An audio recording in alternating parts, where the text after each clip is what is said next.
రోజులకి field visit భాగంగా నడుముగుంటపల్లిలో tomato తోటలో ఉన్నాము. అన్న డైనమిక్ వాడారు 10 రోజుల ముందు. అన్న మాటలోనే అడిగి తెలుసుకున్నాంనా, మీరు డైనమిక్ వాడారు కదా? నమస్తేనా. నమస్తే. మీరు డైనమిక్ వాడారు కదా 10 రోజుల ముందు? 10 రోజుల ముందు వాడినా. ఇది వాడిన తర్వాత మీరు టమాటో తోటలో ఏమేమి గమనించిన అన్న? ఈ పూత పిండి ఇంతకుముందు అంత రాలిపిండేది. ఇది వాడినప్పటి నుంచే పూత పిండి అనేది రాలేదు. ఒకసారి చూపించండి. ఇట్లా ఈ మాదిరిగా పూత పిండి బాగా నిలబడింది అనమాట. ఇదంతా ఇప్పుడు నిలబడినది. డైనమిక్ వాడిన తర్వాత ఈ పిండి గానీ, ఈ పూత గానీ, చిగురు అంతా బాగా వచ్చినాయినా? బాగుంటుందా? బాగుంటుంది. చెట్టు పసుపు కలర్ రావడం అలా ఏం జరగలేదా? లేదనా?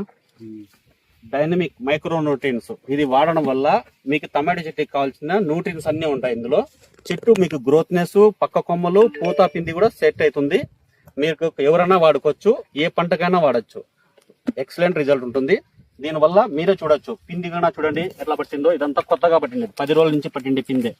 అన్న రైతన్న ఏం చెప్పారంటే పిండి రాలేదు అన్నాడు. ఇప్పుడు పిండి కూడా మీరే చూడొచ్చు ఎట్లా వస్తుందో.